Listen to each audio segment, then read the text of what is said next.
आप सभी का स्वागत है। पिछले व्याख्यान में मैंने फैक्टर एनालिसिस क्या है, फैक्टर एनालिसिस करने के एजम्पशंस क्या हैं और फैक्टर एनालिसिस से जुड़े हुए कई शब्दावलियों का हमने परिचय कराया, जैसे फैक्टर्स क्या हैं, फैक्टर लोडिंग्स क्या हैं, कॉमन वेरिएंस क्या है। आज हम एक छोटे से आंकड़े के साथ एसपीएसएस से हम किस प्रकार से फैक्टर एनालिसिस करते हैं और फैक्टर एनालिसिस से जो एसपीएसएस का आउटपुट मिलता है, जो परिणाम मिलता है, उससे हम कैसे अर्थ निकालते हैं, उसकी कैसे व्याख्या करते हैं, उसे कैसे रिपोर्ट करते हैं, यह चीज सीखने का प्रयास करेंगे। आपको इसी क्रम में फैक्टर एनालिसिस के स्टेप्स का भी मैं उल्लेख करते जाऊंगा और साथ साथ उन आंकड़ों के आधार पर किस तरह से फैक्टर एनालिसिस किया जाएगा, इसको भी समझाने का प्रयास करूंगा।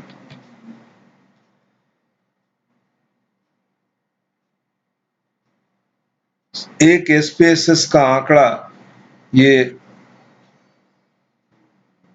आपके सामने है, जो हमारे किसी एक प्रकाशित शोध पत्र का आंकड़ा है, उससे उसका कुछ हिस्सा है। सबसे पहले आपको आंकड़े के बारे में परिचय कराऊं। फैक्टर एनालिसिस जैसे कोई भी रिसर्च करते हैं तो फैक्टर एनालिसिस रिसर्च करने के लिए भी एक शोध प्रश्न की आवश्यकता होती है। तो शोध प्रश्न पर आने से पहले ये हमने क्या शोध किया और क्या आंकड़ा है उसको बताना आवश्यक है। एक बहुत ही प्रचलित पॉजिटिव और नेगेटिव अफेक्ट को, सकारात्मक और नकारात्मक मनोदशा को मापने वाला जो बहुत ही प्रचलित एक स्केल है, उसको पॉजिटिव नेगेटिव अफेक्ट शेड्यूल कहते हैं। वाटसन, क्लार्क, टेलिगन, इन लोगों ने इसे डेवलप किया था। इस मापनी में मूलतः 20 विशेषण होते हैं, जिसमें से 10 नकारात्मक मनोदशा को प्रदर्शित करने वाले होते हैं और 10 सकारात्मक मनोदशा को। जैसे कि इस वेरिएबल लेवल में आप देख सकते हैं, इंटरेस्टेड, यह पॉजिटिव मनोदशा को प्रदर्शित करता है। डिस्ट्रेस्ड नेगेटिव, एक्साइटेड सकारात्मक मनोदशा, अपसेट नकारात्मक मनोदशा, स्ट्रॉन्ग सकारात्मक मनोदशा, गिल्टी नकारात्मक मनोदशा। इस प्रकार से इसमें 10 पॉजिटिव अफेक्ट या सकारात्मक मनोभाव और 10 नेगेटिव अफेक्ट या नकारात्मक मनोभाव के एडजेक्टिव्स हैं। हमने इस अंग्रेजी के प्रश्नावली का हिंदी अनुकरण किया और मेरे सामने यह प्रश्न था कि क्या हमारे हिंदी मापनी में भी वैसे ही 2 कारक हैं, पॉजिटिव अफेक्ट और नेगेटिव अफेक्ट के, जैसे कि मूल प्रश्नावली में पाए गए। अब इसको जानने के लिए एक तरीका तो यह है कि चूंकि यह पहले से स्थापित है कि इसके 2 ही फैक्टर्स हैं और ढेर सारे शोधों में इसे बार बार स्थापित किया गया है, तो हम कंफर्मेटरी फैक्टर एनालिसिस भी कर सकते थे। लेकिन कंफर्मेटरी फैक्टर एनालिसिस करने से पहले अधिकांशतः शोधकर्ता ये सुझाव देते हैं कि जब कभी भी हम किसी नए कल्चरल या लिंग्विस्टिक वर्जन का फैक्टर स्ट्रक्चर देखने जा रहे हैं, तो सबसे पहले एक अन्वेषणात्मक कारक विश्लेषण, एक्सप्लोरेटरी फैक्टर एनालिसिस करना चाहिए, जिससे कि हमें उस आंकड़े में, जो प्राप्त आंकड़ा है, उसमें नंबर और नेचर ऑफ फैक्टर्स का ज्ञान हो सके। इसी सिद्धांत को देखते हुए सबसे पहले हमने एक्सप्लोरेटरी फैक्टर एनालिसिस किया। अब यदि इससे आपको हाइपोथेसिस की पुष्टि नहीं होती है, यदि हमें 2 कारक नहीं मिलते, तब मैं इसको कंफर्मेटरी फैक्टर एनालिसिस से टेस्ट करने का प्रयास करता। तो इस आंकड़े में ये 20 एडजेक्टिव्स के प्रश्नावली पर लिया गया और कुल 209 लोगों पर यह आंकड़ा लिया गया। आप देखें, ये कुल आंकड़ों की संख्या 209 है, यानी 209 प्रतिभागियों पे इन 20 पदीय प्रश्नावली का प्रशासन किया गया और जो प्राप्त परिणाम है उनको यहाँ अंकित किया गया SPSS में। अब प्रश्न यह है कि कैसे फैक्टर एनालिसिस करें। सबसे पहला चीज तो यह जानना चाहिए कि फैक्टर एनालिसिस का डेटा कंपोजिशन कैसा होता है। तो यदि हमें इन 20 पदों का कारक विश्लेषण करके देखना है कि इनके पीछे कितने कारक हैं, तो हम ऐसा नहीं कर सकते हैं कि किसी विशेष परिस्थिति या सुविधा के लिए कि 10 प्रश्नों को 100 लोगों पे भरवाते और 109 लोगों से 10 प्रश्नों को भरवाते और ऐसे आंकड़ा बना लेते। पहला यह है कि यदि कारक विश्लेषण करना है तो सभी वेरिएबल्स पे या सभी प्रश्नों पे एक ही प्रतिदर्श से आंकड़ा आना चाहिए। तो यह 209 प्रतिभागियों ने सभी 20 एडजेक्टिव्स पे अपनी रेटिंग दी, तो इसलिए यह आंकड़ा कारक विश्लेषण के लिए उपयुक्त है। दूसरा कारक विश्लेषण करने से पहले चरण है कि सैंपल साइज देखना। तो सैंपल साइज भी उपयुक्त होना चाहिए। तो कारक विश्लेषण चूंकि एक बहुचरीय सांख्यिकी है, इसलिए बड़े सैंपल साइज की आवश्यकता होती है। एक नियम के हिसाब से 5 से 10 प्रतिभागी कम से कम प्रत्येक चर के लिए होने चाहिए। इसमें कुल 20 चर हैं, देखिए PANA 1 से लेके 20, और यदि हम प्रत्येक चर के लिए 10 प्रतिभागी भी रखें तो कुल 200 प्रतिभागियों का प्रतिदर्श इसके लिए उपयुक्त होगा। परंतु हमारे पास 209 है तो यह प्रतिदर्श भी उपयुक्त है। तो दो चीजें हम लोगों ने सीखी। पहला, ये प्रिपरेटरी स्टेज है फैक्टर एनालिसिस का। तो सबसे पहले यह देखना कि डेटा एक ही सैंपल पे सारा असेस हुआ है, सारे वेरिएबल का आकलन एक ही सैंपल पे हुआ है, सैंपल साइज एडिक्वेट है। अब अगला प्रिपरेटरी चरण यह है कि जो कोरिलेशन मैट्रिक्स, कारक विश्लेषण का जो मूल इनपुट है वो कोरिलेशन मैट्रिक्स है, उसी पर कारक विश्लेषण होता है।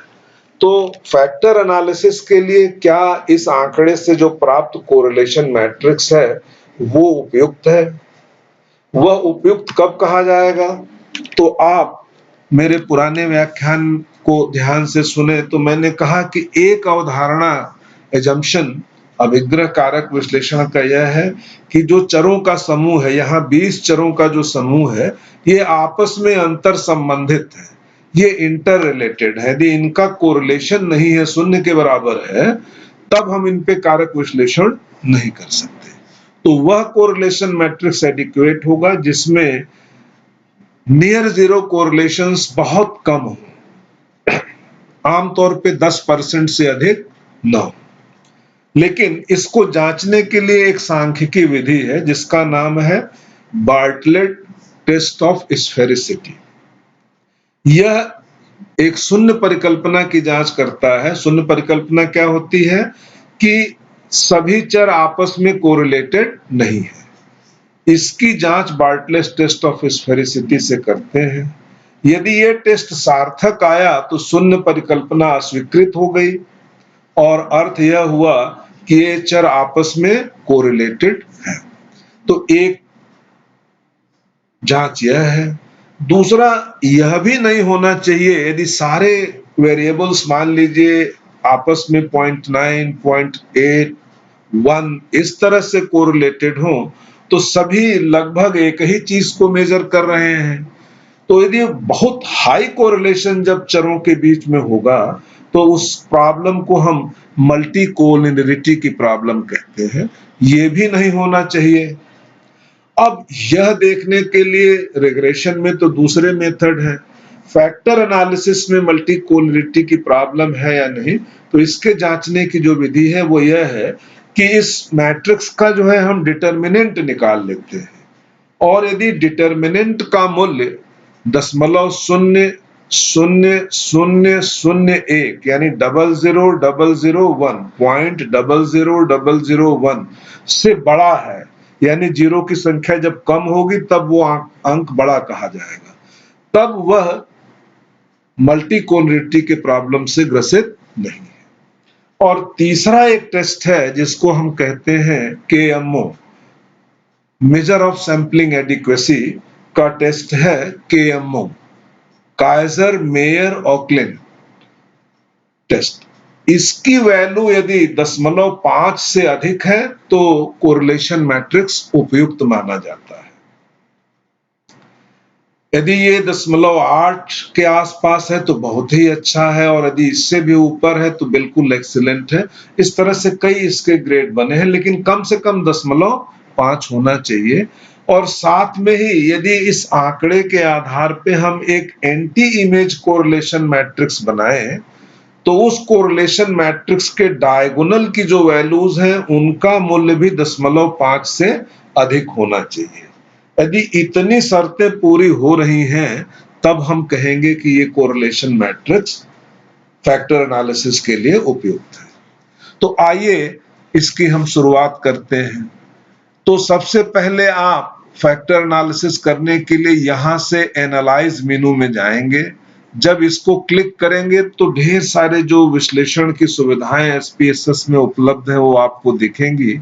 इसमें से आपको डायमेंशन रिडक्शन पे जाना होगा, और डायमेंशन रिडक्शन में जो सबसे पहला ऑप्शन है फैक्टर, इसको जब आप क्लिक करेंगे तो एक डायलॉग बॉक्स खुलेगा। ये मैं रिसेट करता हूं, आपको इस तरह से दिखेगा। अब जितने चरों का कारक विश्लेषण करना है उतने चरों को हमें इस वेरिएबल्स वाले खाली बॉक्स में लाना होगा। यहाँ चूंकि हमने डेमोन्स्ट्रेशन के लिए जिन चरों को रखना है उतने ही चर रखे हैं, तो केवल पी पहले आइटम से लेके देखिए 20वें पद तक है। तो आप एक एक करके भी कर सकते हैं, लेकिन आसान ये है कि आप यहाँ यदि कोई एक सेलेक्ट है तो कंट्रोल ए करें तो एक साथ ये पूरा सेलेक्ट हो जाता है, और फिर इस एरो की से आप इसको इधर ले आ दें। अभी हम लोग फैक्टर एनालिसिस के प्रारंभिक चीज की जांच करेंगे कि हमारा जो आंकड़े पर आधारित कोरिलेशन मैट्रिक्स है वो फैक्टर एनालिसिस के लिए उपयुक्त है अथवा नहीं। इसके लिए इतने जो ऑप्शंस हैं उनमें डिस्क्रिप्टिव में जाना होगा। आप ध्यान करें क्या देखना था, मल्टी कोलरिटी नहीं है तो डिटर्मिनेंट की वैल्यू चाहिए, तो ये हम सेलेक्ट कर लेंगे। कोरिलेटेड है वेरिएबल्स आपस में तो केएमओ और बार्टलेट टेस्ट ऑफ स्फेरिसिटी ले लेंगे, और एंटी इमेज कोरिलेशन का जो है एंटी इमेज ले लेंगे। बस इतने की ही जरूरत है। यहां कंटिन्यू करेंगे, और अभी हम कोई फैक्टर एक्सट्रैक्शन या कोई और चीज की बात नहीं करते, जिससे आप धीरे धीरे सारी चीजों को समझें। अब ओके कर देंगे। अब देखिए यह आउटपुट आ गया, एक एक आउटपुट को देखते जाएं और साथ में ही समझते जाएं। डिटर्मिनेंट का वैल्यू 0.001 है, जो 0.00001 से बड़ा है। इसका अर्थ यह है कि हम कह सकते हैं कि हमारे आंकड़े में मल्टी कोलरिटी की प्रॉब्लम नहीं है।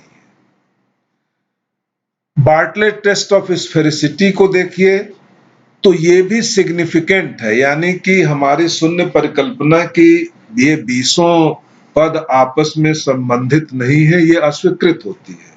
यानी ये 20 चर आपस में संबंधित है। और एक एजम्पशन आप पहले देखिए फैक्टर एनालिसिस का क्या है कि ये set of inter related variables, यदि चर आपस में संबंधित नहीं होंगे तो हम कारक विश्लेषण नहीं कर पाएंगे। तो ये Bartlett test of sphericity significant आने का अर्थ है कि चरों में आपस में संबंध है। अब ये देखिए काइजर मेयर और Olkin measure of sampling adequacy MS से दिया है, ये वैल्यू 0.806 है। 0.806 का मतलब कि ये उपयुक्त है। 0.5 से ही अधिक होता तो ये उपयुक्त माना जाता। अब हम एंटी इमेज देखिए, इसमें एंटी इमेज ये कोवेरिएंस है, इससे कंफ्यूज नहीं होना है। एंटी इमेज कोरिलेशन मैट्रिक्स में जाना है, और देखिए ये डायगोनल वैल्यूज हैं।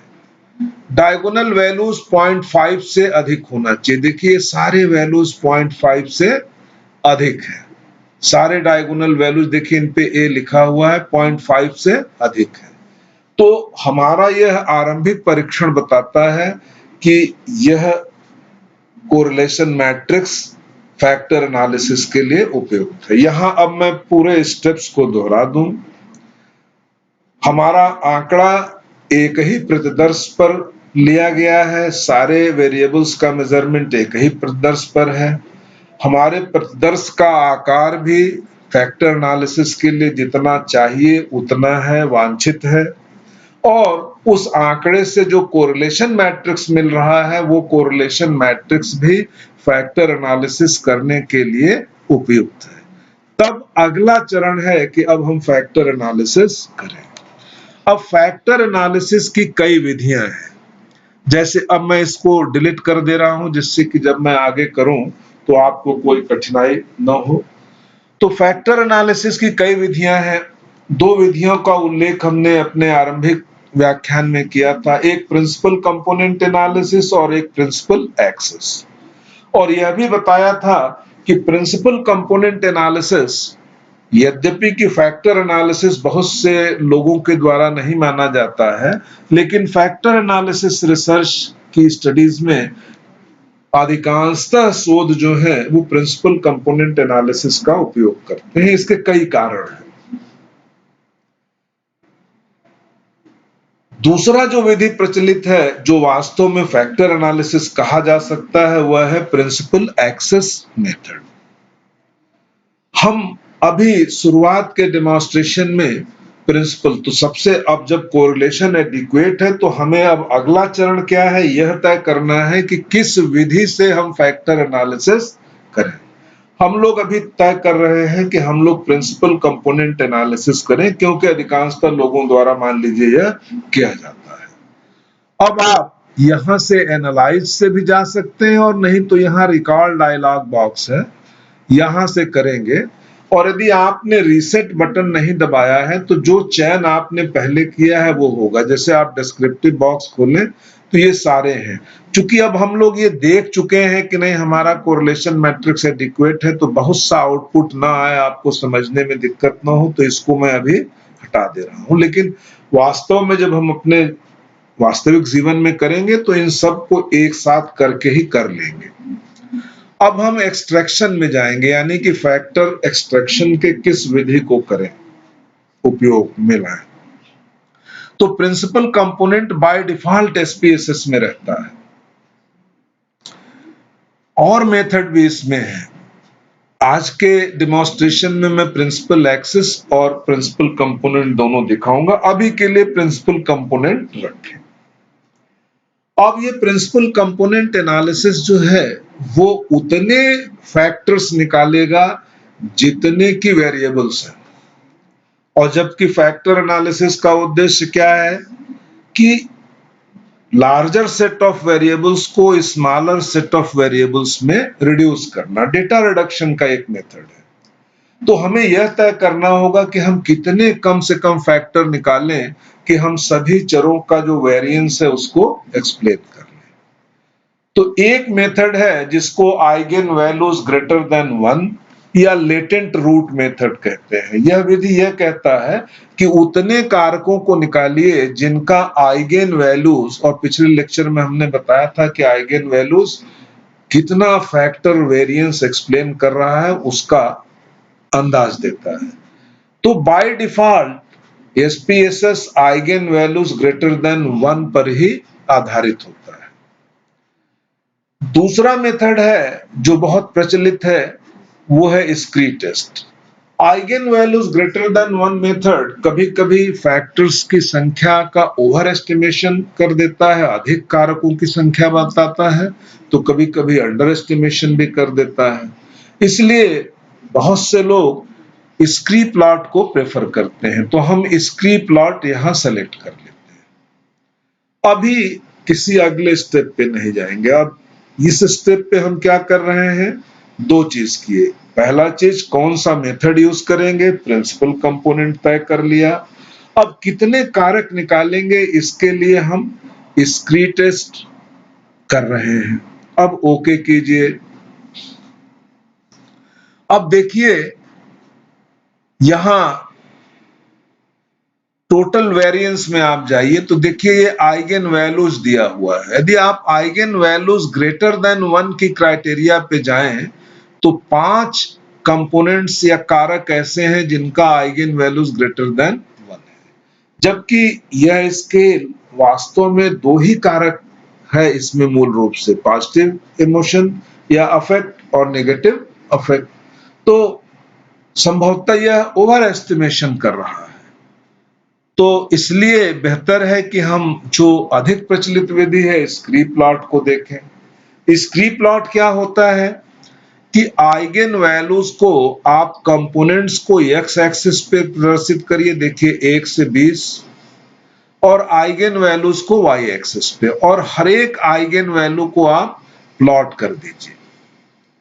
यह जो समुद्र स्क्री जियोलॉजिकल टर्म है, जैसे समुद्र शुरू में गहरा होता है और बाद में तलछटी जो होती है वो छिछली होती है, तो इस तलछटी से ऊपर इसी को स्क्री कहते हैं।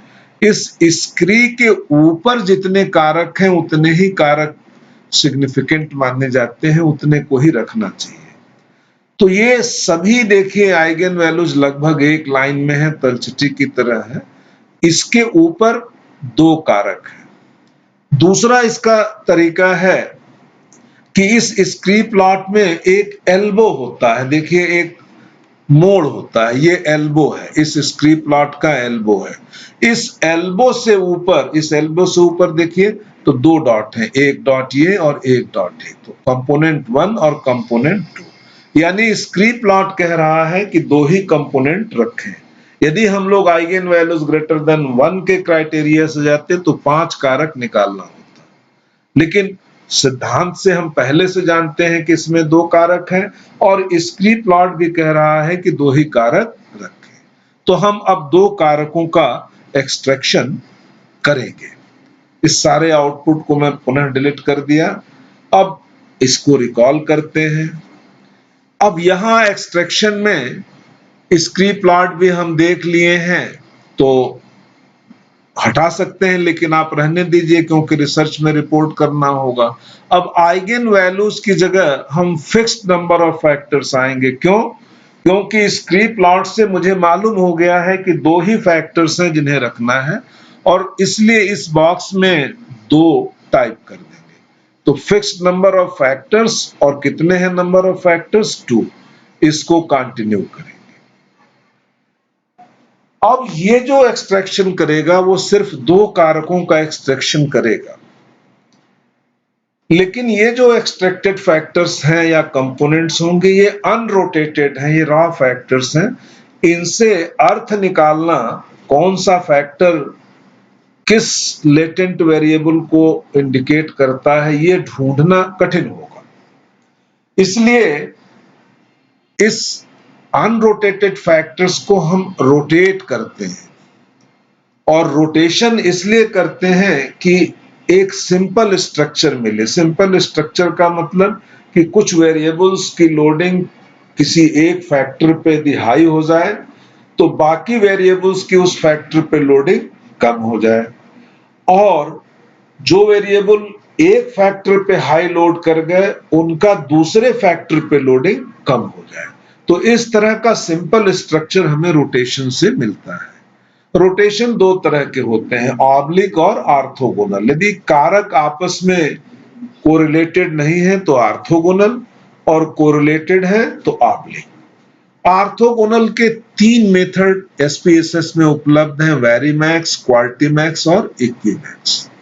और ये डायरेक्ट ऑब्लिविन, प्रोमैक्स जो है ऑब्लिक रोटेशन की विधियां हैं। आमतौर पे हम वेरीमैक्स रोटेशन का अधिकांशतः प्रयोग करते हैं। आप शोध ग्रंथों को पढ़ेंगे, शोध पत्रों को पढ़ेंगे तो आप पाएंगे कि अधिकांशतः लेते हैं, लेकिन हम दूसरे विधियों का भी प्रयोग कर सकते हैं अलग अलग स्थिति में। जैसे जैसे हम लोग इस डेमोन्स्ट्रेशन में और आगे बढ़ेंगे अगले व्याख्यान में तो और विधियों की चर्चा करेंगे। तो अभी हम वेरीमैक्स रोटेशन रख लेते हैं। अब इन ऑप्शंस पे अभी मैं नहीं जाता हूं, इतना ही करता हूं और इसको ओके करते हैं।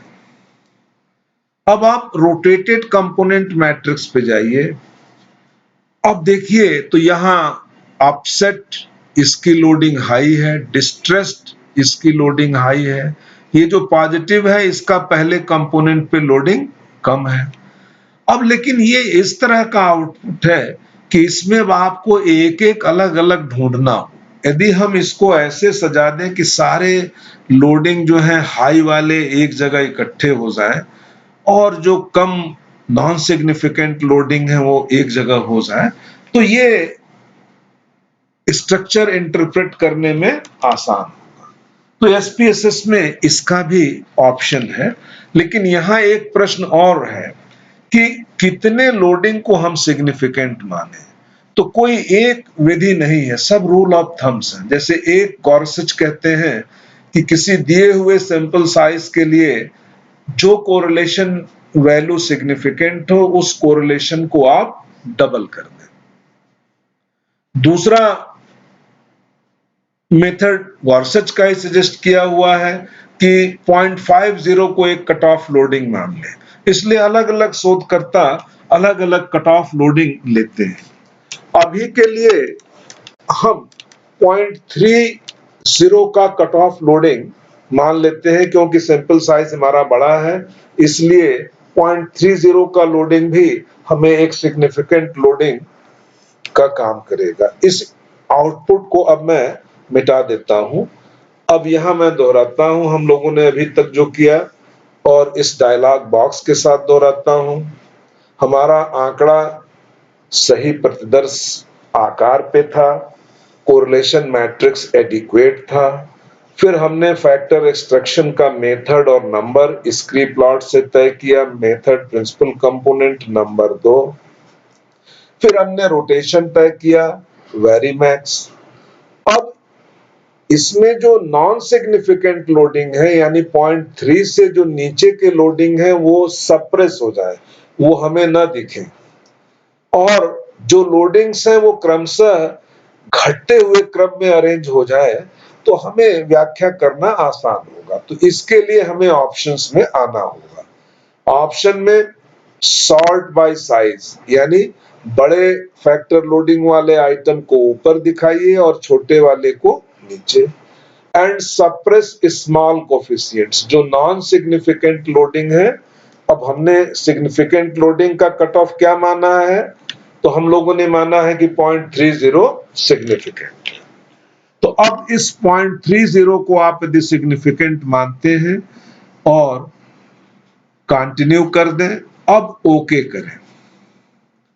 अब आप रोटेटेड कंपोनेंट मैट्रिक्स में आइए, तो देखिए ये जितने छोटे छोटे 0.30 से लोडिंग है वो सब गायब हो गए, सप्रेस हो गए, और सबसे बड़ा लोडिंग फिर उससे छोटा, फिर उससे छोटा, और सबसे छोटा लोडिंग नीचे।